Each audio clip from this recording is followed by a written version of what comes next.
साथियों, आप सभी का विजय एग्जाम के प्लेटफॉर्म पर स्वागत है। इस वीडियो में हम लोग कुछ महत्वपूर्ण करंट अफेयर को देखेंगे तथा उनसे संबंधित महत्वपूर्ण बिंदुओं की विस्तार से चर्चा करेंगे। तो चर्चा को प्रारंभ करते हैं। सबसे पहले हम लोग बात करेंगे चंबल नदी में डॉल्फिन की संख्या में कमी के संदर्भ में। तो यह जो आपका टॉपिक है, यह आपके मुख्य परीक्षा के प्रश्न पत्र नंबर 3 के तहत जो टॉपिक दिया गया है, संरक्षण, पर्यावरण प्रदूषण और क्षरण पर्यावरण प्रभाव का आकलन, इसके अंतर्गत यह कवर हो जाएगा। अब प्रश्न उठता है कि यह चर्चा में क्यों आया। तो हाल ही में मध्य प्रदेश के वन विभाग के द्वारा डॉल्फिन की नवीनतम गणना रिपोर्ट जारी की गई है, जिससे यह पता चला है कि इनकी संख्या में कमी दर्ज की गई है। अब यह जो रिपोर्ट है, इसकी मुख्य फाइंडिंग क्या है, मेन फाइंडिंग क्या है, उसको एक बार देख लेते हैं। तो रिपोर्ट के अनुसार 435 किलोमीटर लंबे चंबल नदी अभ्यारण्य में मात्र 68 डॉल्फिन वर्तमान में बचे हुए हैं। ठीक है। और यहाँ पर ध्यान रखिएगा कि चंबल नदी अभ्यारण्य जो है, यह 3 राज्यों में विस्तृत है। कौन कौन से? मध्य प्रदेश, उत्तर प्रदेश और राजस्थान में। तथा चंबल नदी में डॉल्फिन की संख्या जो है पिछले 4 वर्षों में 13% कम हुई है। ये इससे पहले की बात करें, 4 साल पहले अर्थात 2016 में, तो 2016 में चंबल नदी में डॉल्फिन की संख्या जो थी वो 78% थी, जिसमें 13% की कमी हुई है। अब यह 68 हो गई है और 2016 के बाद से इनकी संख्या में लगातार कमी होती जा रही है। अब प्रश्न उठता है कि डॉल्फिन की संख्या में कमी क्यों हो रही है, तो कमी के रीज़न क्या है? तो इसके कई सारे कारण हैं, जिनमें कुछ कारणों को हम लोग पॉइंट वाइज देख लेते हैं। जैसे अवैध रेत खनन का मामला, इसके अलावा नदी के पानी का अतिप्रयोग, नदी की धारा में बदलाव, इसके अलावा अंतर्देशीय जलमार्ग और बड़े मालवाहक जहाज़ों का आवागमन, जिसकी वजह से इनका जो परिवेश है, ठीक है, वह दुष्प्रभावित होता है या उस पर एक तरीके से हानिकारक इफेक्ट पड़ता है। इसके अलावा विभिन्न मानव धार्मिक गतिविधियाँ और मत्स्य संबंधी गतिविधियों से दुर्घटनावश मौतें होना, मतलब जो मछलियाँ पकड़ने के लिए जाल फेंके जाते हैं, उसमें इनका फंस के मर जाना। अब थोड़ा सा गंगा डॉल्फिन के बारे में जो प्रमुख तथ्य हैं उनको देख लें। तो इसका जो गंगा डॉल्फिन, इसका वैज्ञानिक नाम क्या है? प्लेटिनिस्टा गैंगेटिका है। क्या है? प्लेटिनिस्टा गैंगेटिका है। और इसको आयुष्यन की रेड लिस्ट में संकटग्रस्त अर्थात इंडेंजर्ड कैटेगरी की सूची में या इंडेंजर्ड कैटेगरी में रखा गया है। और इसकी आंखें जो होती हैं वो अल्पविकसित होती हैं, अर्थात इंग्लिश में कहें तो रूडिमेंट्री होती हैं। तो ये अपने चलने के लिए या शिकार करने के लिए आंखों का इस्तेमाल नहीं करते हैं, बल्कि शिकार करने से लेकर के सर्फिंग मतलब होता है नदी या समुद्र की लहरों के साथ तैरना, इन सभी का प्रक्रियाओं में डॉल्फिन जो होती हैं वो अल्ट्रासोनिक साउंड का प्रयोग करती हैं। और डॉल्फिन जो यह होती है, यह तेज़ी से बढ़ते शिकार को पकड़ने के लिए शंक्वाकार दांतों का उपयोग करती है। इसके अलावा ये जो डॉल्फिन होती हैं, इनके पास अच्छी तरह से विकसित श्रवण क्षमता अर्थात सुनने की क्षमता होती है।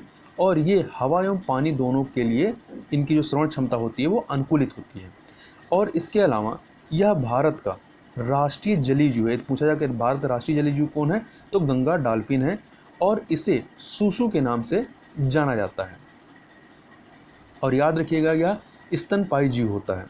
और भारत में ये 7 राज्यों में पाया जाता है। कौन कौन से 7 राज्य? असम, उत्तर प्रदेश, मध्य प्रदेश, राजस्थान, बिहार, झारखंड और पश्चिम बंगाल में। इसके अलावा यहाँ एक फैक्ट और याद रखिएगा कि वर्ष 1985 में पहली बार उत्तर प्रदेश के इटावा में चंबल नदी में डॉल्फिन को देखा गया था। अब थोड़ी चर्चा हम लोग राष्ट्रीय चंबल अभ्यारण्य के बारे में बात कर लेते हैं। तो राष्ट्रीय चंबल अभ्यारण्य की स्थापना वर्ष 1979 में चंबल नदी की 425 किलोमीटर की लंबाई के साथ की गई थी। और इसे राष्ट्रीय चंबल घड़ियाल वन्यजीव अभ्यारण्य भी कहा जाता है।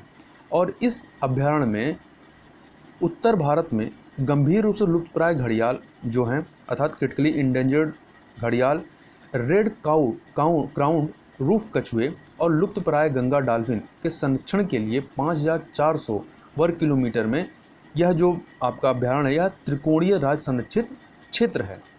मतलब 3 राज्यों में प्रोटेक्टेड फैला हुआ एक प्रोटेक्टेड एरिया है। तो 3 राज्य कौन से हैं? उत्तर प्रदेश, मध्य प्रदेश और राजस्थान। और यह अभ्यारण्य जो है भारत के वन्यजीव संरक्षण अधिनियम 1972 के तहत एक संरक्षित क्षेत्र अर्थात प्रोटेक्टेड एरिया है। और इस अभ्यारण्य परियोजना का जो प्रबंधन अर्थात मैनेजमेंट जो है वो किसके द्वारा किया जाता है? उत्तर प्रदेश वन विभाग के वन्यजीव विंग के द्वारा किया जाता है।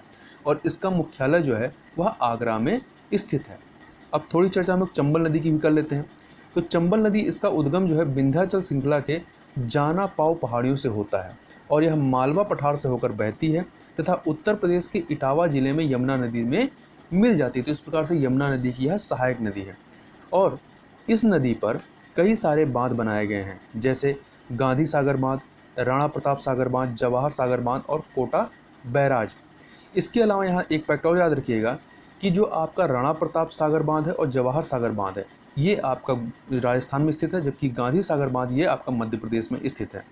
इसके अलावा एक नदी है जिसका नाम है बनास। यह चंबल की सहायक नदी है और इस बनास नदी का उद्गम जो है वो अरावली पर्वत श्रृंखला के दक्षिणी भाग से होता है। इसके अलावा थोड़ा सा हम बात करते हैं अल्ट्रासोनिक ध्वनि के बारे में, जिसका प्रयोग इस डॉल्फिन के द्वारा किया जाता है। तो अल्ट्रासोनिक ध्वनि होती क्या है? तो अल्ट्रासोनिक जो शब्द है यह श्रव्य ध्वनि अर्थात ऑडिबल, जो सुनने योग्य ध्वनि होती है जिसको हम लोग सुन सकते हैं, तो श्रव्य ध्वनि की आवृत्तियों के ऊपर की किसी भी ध्वनि को संदर्भित करता है। तो हम लोग 20 हर्ट्ज से लेकर के 20,000 हर्ट्ज के बीच की जो ध्वनि होती है वो आपकी श्रव्य ध्वनि या ऑडिबल ध्वनि में आती है। तो इससे ऊपर अर्थात 20,000 हर्ट्ज से जो ऊपर वाली जो ध्वनियाँ होंगी, आवृत्तियों से अधिक की जो ध्वनि होंगी, उसे क्या कहेंगे? अल्ट्रासोनिक साउंड कहते हैं और इनको हम मनुष्य जो है नहीं सुन सकते हैं। अब बात कर लेते हैं सुपर कैपेसिटर इलेक्ट्रोड के बारे में। तो सबसे पहले संदर्भ की बात कर लेते हैं, चर्चा में क्यों आया है। तो विज्ञान एवं प्रौद्योगिकी विभाग के अंतर्गत एक संगठन, स्वायत्त संगठन, जिसका नाम है international advance research centre for powder metallurgy and new material, जिसे शॉर्ट में लोग ARCI कहते हैं, इसके वैज्ञानिकों ने औद्योगिक अपशिष्ट कपास से कम लागत वाला, पर्यावरण अनुकूल एवं टिकाऊ सुपर कैपेसिटर इलेक्ट्रोड का निर्माण किया है। तो याद रखिएगा, इसकी लागत कम है और यह पर्यावरण अनुकूल भी है और इसे एनर्जी हार्वेस्टर स्टोरेज डिवाइस के रूप में इस्तेमाल किया जा सकता है। अब प्रश्न उठता है कि सुपर कैपेसिटर होते क्या हैं? तो सुपर कैपेसिटर नई पीढ़ी के ऊर्जा भंडारण उपकरण हैं जो उच्च शक्ति घनत्व के कैपेसिटर हैं तथा लंबे समय तक स्थायित्व एवं इसके अलावा पारंपरिक कैपेसिटर की तुलना में अल्ट्रा फास्ट चार्जिंग एवं लिथियम आयन बैटरी जैसे गुणों के कारण व्यापक अनुसंधान के लिए ये काफ़ी महत्वपूर्ण है। तथा ये जो सुपर कैपेसिटर है इसके 4 मुख्य घटक होते हैं। कौन कौन से? एक आपका होता है इलेक्ट्रोड, दूसरा है इलेक्ट्रोलाइट, तीसरा है सेपरेटर और चौथा है करंट कलेक्टर। इनमें से जो 2 हैं पहले वाले इलेक्ट्रोड और इलेक्ट्रोलाइट, इनको प्रमुख घटक के तौर पर माना जाता है और ये ऐसे घटक होते हैं जो सुपर कैपेसिटर के विद्युत रासायनिक व्यवहार को निर्धारित करने का कार्य करते हैं। मतलब इनके द्वारा ही किसी सुपर कैपेसिटर का जो विद्युत रासायनिक व्यवहार है या बिहेवियर है उसको निर्धारित किया जाता है। अब ये जो सुपर कैपेसिटर है इसके कुछ एडवांटेज की बात कर लेते हैं। तो यह विद्युत अवघट कैपेसिटर की तुलना में सुपर कैपेसिटर की ऊर्जा संग्रह की जो क्षमता होती है वो सामान्यतः 10 गुना से लेकर के 100 गुना तक होती है। इसके अलावा ये जो कैपेसिटर होते हैं ये पुनर्भरणीय बैटरी अर्थात रिचार्जेबल जो बैटरी होती है उसकी तुलना में बहुत तेज गति से आवेशित एवं अनावेशित किए जा सकते हैं, चार्ज और डिस्चार्ज किए जा सकते हैं और उनकी तुलना में अर्थात रिचार्जेबल बैटरी की तुलना में बहुत अधिक बार आवेशित, चार्ज और डिस्चार्ज किए जा सकते हैं। मतलब यदि जो आपका रिचार्जेबल बैटरी है उसको यदि चार्ज और डिस्चार्ज 10 बार किया जा सकता है तो इसको कम से कम 1000 बार किया जा सकता है। अब इसकी लिमिटेशन क्या है? तो जो सुपर कैपेसिटर है, याद रखिए सुपर कैपेसिटर को हिंदी में अति संधारित्र भी कहते हैं। तो सुपर कैपेसिटर जो है अपेक्षाकृत बहुत कम वोल्टेज तक ही आवेशित किए जा सकते हैं अथवा उनकी वोल्टता धारण करने की सीमा जो होती है वो काफ़ी कम होती है। तो यह एक इसकी लिमिटेशन है।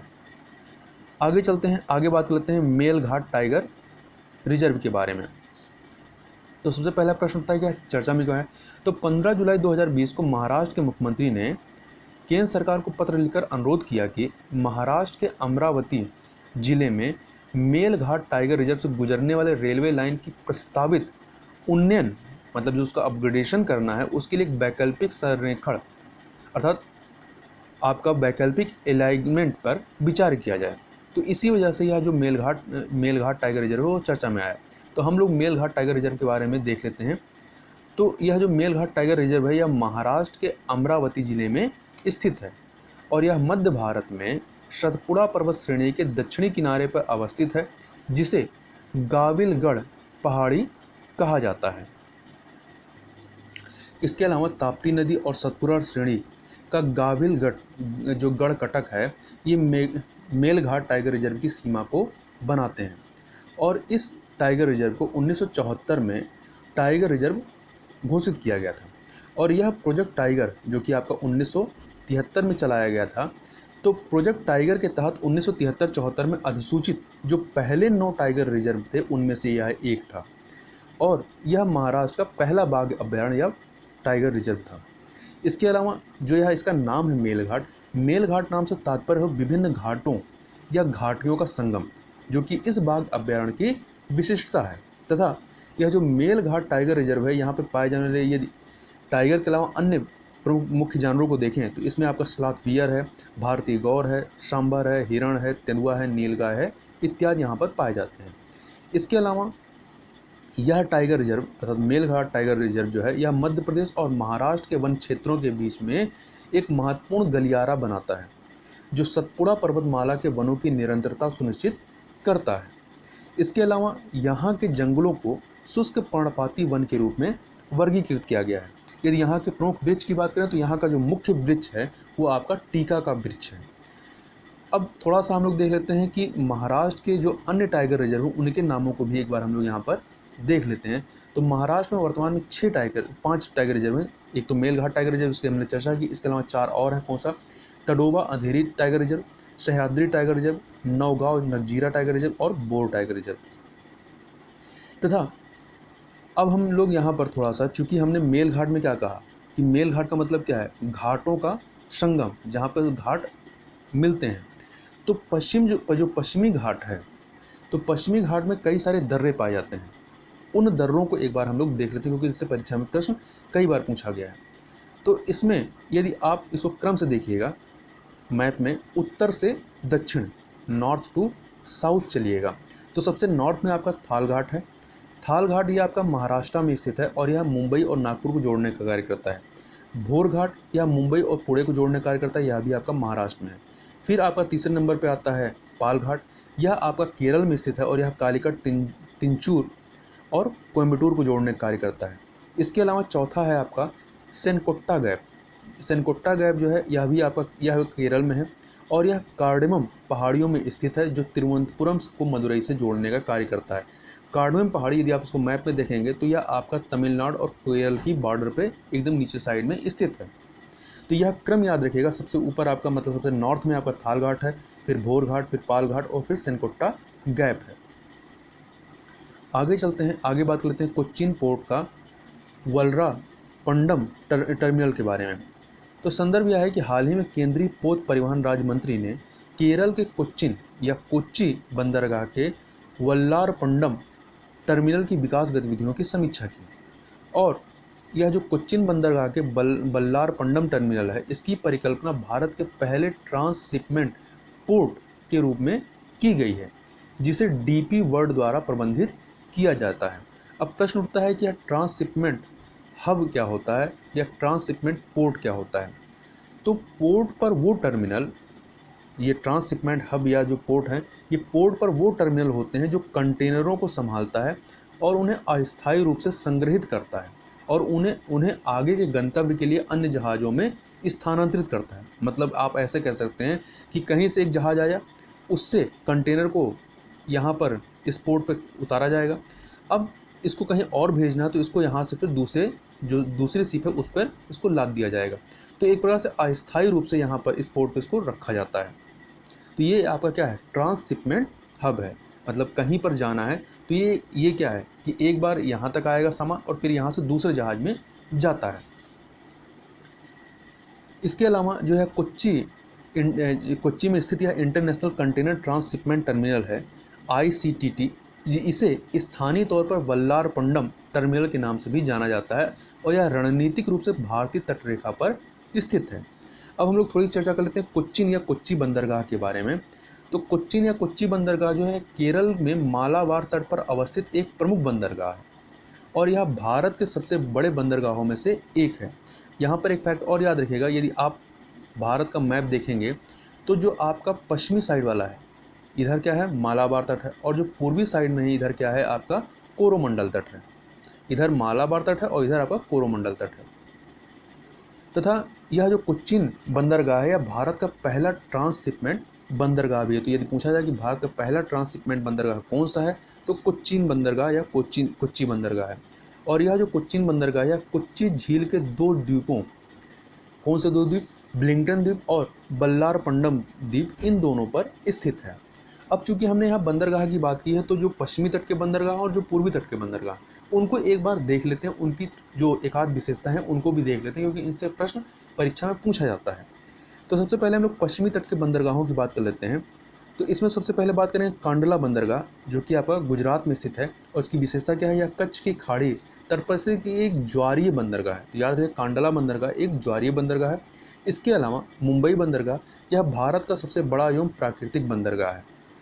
इसके अलावा नहाव शेवा बंदरगाह, नहाव शेवा बंदरगाह यह कहाँ स्थित है, अभी आपका मुंबई में बनाया गया है, और यह कृत्रिम बंदरगाह है, जिसका वर्तमान में नाम क्या है, जवाहरलाल नेहरू बंदरगाह है। इसके अलावा अगला है मर्मगोवा बंदरगाह।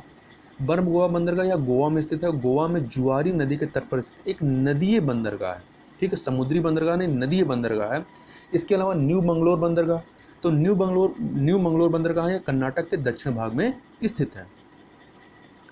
कोच्चि या कोच्चिन बंदरगाह, जिसके बारे में अभी हम लोगों ने ऊपर देखा है, तो यह केरल के मालाबार तट पर पश्च जल क्षेत्र में स्थित, पश्च जल क्षेत्र मतलब जो यहाँ पर लैगून है, उसके पीछे स्थित भारत के प्राचीनतम बंदरगाहों में से एक है। अब हम लोग पूर्वी तट के बंदरगाहों की बात कर लेते हैं। तो सबसे पहले बात कर लेते हैं तूतीकोरिन के बारे में। तो तूतीकोरिन बंदरगाह यह तमिलनाडु में मन्नार की खाड़ी के तट पर स्थित भारत का दक्षिणतम बड़ा बंदरगाह है। इसके अलावा अगला है चेन्नई बंदरगाह। तो चेन्नई बंदरगाह जो है यह तमिलनाडु में स्थित मुंबई के बाद भारत का दूसरा सबसे बड़ा तथा पूर्वी तट का सबसे बड़ा बंदरगाह है आपका चेन्नई बंदरगाह। और इसकी खास बात क्या है, यह सबसे बड़ा कृत्रिम पुराना बंदरगाह है। तो याद रखिएगा कि चेन्नई बंदरगाह आपका कृत्रिम बंदरगाह है, जैसे कि आपका जवाहरलाल नेहरू जो पोर्ट है वह भी आपका कृत्रिम बंदरगाह है। इसके अलावा विशाखापत्तनम बंदरगाह, तो यह आंध्र प्रदेश में डॉल्फिन नोज पहाड़ी के पीछे स्थित भारत का सबसे गहरा एवं सुरक्षित बंदरगाह है। तो सबसे गहरा बंदरगाह यदि पूछा जाए कौन सा है, तो विशाखापत्तनम बंदरगाह है। इसके अलावा पारादीप बंदरगाह, यह आपका उड़ीसा में है। तो यह उड़ीसा के महानदी के डेल्टाई क्षेत्र में स्थित बंदरगाह है। अगला है हल्दिया बंदरगाह, यह पश्चिम बंगाल में है। यह हुगली नदी के मुहाने पर स्थित एक ज्वारीय बंदरगाह है। ठीक है, तो आपका कांडला बंदरगाह और हल्दिया बंदरगाह दोनों ही ज्वारीय बंदरगाह हैं। इसके अलावा कोलकाता बंदरगाह, तो कोलकाता बंदरगाह जो है यह हुगली नदी के तट पर स्थित भारत का सबसे बड़ा नदीय बंदरगाह है। ठीक है, जैसे कि मार्मगोवा जो है वह भी नदी बंदरगाह है, पर यदि भारत का सबसे बड़ा नदी बंदरगाह कहेंगे तो कोलकाता बंदरगाह है। इसके अलावा पोर्ट ब्लेयर बंदरगाह, तो यह अंडमान निकोबार द्वीप समूह के दक्षिण अंडमान द्वीप पर स्थित भारत का 13वां बड़ा बंदरगाह है। वर्तमान में 13 बड़े बंदरगाह भारत में है, तो यह 13वां बड़ा बंदरगाह है, जिसे जून 2010 में बड़े बंदरगाह के रूप में शामिल किया गया था। आगे चलते हैं, आगे बात करते हैं आज़ाद पट्टन जल विद्युत परियोजना के बारे में। तो सबसे पहले देख लेते हैं यह है कहाँ पर, और फिर देखेंगे चर्चा में क्यों है। तो इसकी अवस्थित की बात करें तो यह 700 मेगावाट की यह विद्युत परियोजना जो है पाकिस्तान अधिकृत कश्मीर, पाक ऑक्यूपाइड कश्मीर के सुधनोटी जिले में झेलम नदी पर प्रस्तावित है। अब चर्चा में क्यों आया, तो चर्चा का कारण यह है कि पाकिस्तान और चीन ने चीन पाकिस्तान आर्थिक गलियारा जो सीपेक है उसके तहत इस परियोजना के निर्माण हेतु एक समझौते पर हस्ताक्षर किए हैं, जिस पर भारत के द्वारा ऑब्जेक्शन उठाया गया है, क्योंकि यह क्या है, यह आपका पाकिस्तान जो अधिकृत कश्मीर है पीओके, यहाँ पर इसको बनाया जा रहा है या इसका निर्माण किया जाएगा। अब इस क्षेत्र में जो अन्य परियोजनाएं यहाँ पर चलाई जा रही हैं पाकिस्तान के द्वारा, उनको भी एक बार देख लेते हैं। तो एक है आपका कोहाला जल विद्युत परियोजना, यह 1100 मेगावाट की क्षमता वाली जल विद्युत परियोजना है, जो कि मुजफ्फराबाद के पास झेलम नदी पर स्थित है। इसके अलावा कारोट हाइड्रो पावर स्टेशन, यह झेलम नदी पर पाकिस्तान के पंजाब प्रांत में रावलपिंडी जिले तथा पाकिस्तान अधिकृत कश्मीर पीओके, पाक ऑक्यूपाइड कश्मीर के कोटली जिले की सीमा पर अवस्थित है। इसके अलावा गिलगित बाल्टिस्तान में 2 जल विद्युत परियोजनाओं की योजना बनाई गई है, जिनके नाम है आपके फंडार हाइड्रो पावर और गिलगित KIUV। आगे चलते हैं, आगे बात करते हैं मोंट ब्लांक पर्वत श्रृंखला के बारे में। तो यह मोंट ब्लांक माउंटेन रेंज चर्चा में क्यों आया, सबसे पहले बात करते हैं। तो हाल ही में यूरोप के मोंट ब्लांक पर्वत श्रेणी के एक ग्लेशियर के पिघलने से वहां पर पिछले 54 वर्षों से दफन भारतीय समाचार पत्रों को नष्ट कर दिया। मतलब ये यहाँ पर जब ग्लेशियर पिघला है तो वो इनके अवशेष दिखाई पड़े हैं। इनमें से कुछ अखबारों में वर्ष 1966 में इंदिरा गांधी की चुनावी जीत के संदर्भ में भारत की प्रथम महिला प्रधानमंत्री जैसे शीर्षक वाले ऐतिहासिक महत्व के अखबार भी दिखाई पड़े हैं। और ये समाचार पत्र जो हैं मोंट ब्लांक पर 24 जनवरी 1966 को दुर्घटनाग्रस्त हुए एयर इंडिया की उड़ान नंबर 101 के, जो कि बोइंग 707 विमान था, इसके विमान के अवशेषों में से एक था। और इस दुर्घटना में 177 सवार यात्रियों की मौत हो गई थी। इन मरने वालों में भारत के परमाणु कार्यक्रम के जनक होमी जहांगीर भाभा भी शामिल थे। अब हम लोग चर्चा कर लेते हैं मोंट ब्लांक पर्वत के बारे में। तो मोंट ब्लांक पर्वत जो है यह यूरोप में माउंट एल्ब्रस या एल्ब्रस कह सकते हैं, इसके बाद दूसरा सबसे ऊंचा पर्वत है। इस प्रकार से यूरोप में सबसे ऊंचा पर्वत कौन सा है? माउंट एल्ब्रस है, और दूसरे नंबर पर मोंट ब्लांक है। माउंट एल्ब्रस के बारे में याद रखिएगा कि आपका यूरोप में एक पर्वत है काकाकस पर्वत। काकाकस पर्वत जो है यह आपके रशिया के मतलब कह सकते हैं जो दक्षिणी हिस्सा है या दक्षिणी रशिया में यह स्थित है। और यह जो काकाकस पर्वत है यह यूरोप और एशिया की एक प्रकार से सीमा का निर्धारण करने का कार्य करता है या इसकी सीमा पर स्थित है। और इसी माउंट काकाकस का ही हिस्सा है माउंट एल्ब्रस। इसके अलावा यह जो मोंट ब्लांक पर्वत है यह आल्प्स और पश्चिमी यूरोप का सबसे ऊंचा पर्वत है। ठीक है, यदि आप पश्चिमी यूरोप और आल्प्स की बात करेंगे तो यहाँ का यह सबसे ऊंचा पर्वत है, जबकि पूरे यूरोप की बात करेंगे तो दूसरे नंबर पर आता है। और इस मोंट ब्लांक पर्वत को यूरोप की छत भी कहा जाता है और इसे फ्रेंच में व्हाइट माउंटेन के रूप में भी जाना जाता है। तथा इटली और फ्रांस के बीच की जो सीमा है वो मोंट ब्लांक के शिखर से होकर के गुजरती है। अभी इसको हम लोग एक बार थोड़ा सा मैप में भी देख लेंगे। इसके अलावा चूंकि हमने यहाँ पे आल्प्स पर्वत की बात की है तो आल्प्स पर्वत के बारे में थोड़ी सी बात कर लें। तो आल्प्स पर्वत जो है यह 6 देशों में यह विस्तारित है। कौन से 6 देश हैं? France, Switzerland, Germany, Austria, Italy, Liechtenstein, इन 6 देशों में यह विस्तृत है। और यह पर्वतीय क्षेत्र यूरोप का नवीन वलित पर्वत है। ठीक है, अर्थात फोल्डेड माउंटेन है, जिसकी सबसे ऊंची चोटी जो है वो माउंट ब्लैंक है। क्या है? माउंट ब्लैंक है। तथा यह पर्वतीय क्षेत्र जो है यह राइन, रोन और पो नदियों का स्रोत भी है। मतलब यहाँ से ये नदियाँ यहाँ से निकलती हैं। इसके अलावा 2 झील हैं, इनमें से एक है आपका लेक जेनेवा या स्विट्जरलैंड में है, तथा जर्मनी और स्विट्जरलैंड की सीमा पर लेक कॉन्स्टेंस ये इसी पर्वतीय क्षेत्र में अवस्थित हैं। इसके अलावा आल्प्स पर्वत के बारे में याद रखिएगा कि जो पर्वत हैं ये जब से धरती बनी तो धरती पर पर्वत निर्माण की अभी तक 4 घटनाएं हुई हैं। ठीक है, उन 4 में से जो चौथी वाली आखिरी पर्वत निर्माण घटना हुई थी आपका क्रेटेशियस पीरियड में, इसे कहते हैं अल्पाइन पर्वत निर्माण की घटना। तो जो नवीन जो भी पर्वत बने हैं वो इसी चौथे वाले काल में या चौथे जो पर्वत निर्माण की घटना अल्पाइन पर्वत निर्माण घटना इसमें हुए हैं। इनमें मुख्यतः आपके भारत में हिमालय पर्वत, यूरोप में आल्प्स पर्वत, उत्तरी अमेरिका में रॉकी, दक्षिणी अमेरिका में एंडीज, उत्तरी अफ्रीका में एटलस, ये जो पर्वत हैं ये सारे पर्वत इसी अल्पाइन पर्वत निर्माण की घटना के दौरान इनका मतलब उद्गम हुआ है या इस दौरान ये बने हैं। अब थोड़ा सा मैप में देख लेते हैं आपका मोंट ब्लांक को। तो ये आप यहाँ पर देख सकते हैं मैप में, ये आपका आल्प्स है जो कि 6 देशों में फैला हुआ है और यहीं पर ये आपका माउंट ब्लांक है। ठीक है, जो कि यहाँ पर ये आपका इटली है और इधर आपका फ्रांस वाला सीमा है, ये यहीं से होकर के गुजरती है। तो इतनी चीज़ें आप यहाँ पर याद रखिएगा। तो इस वीडियो में बस इतना ही, मिलते हैं नेक्स्ट वीडियो में, तब तक के लिए बहुत बहुत धन्यवाद।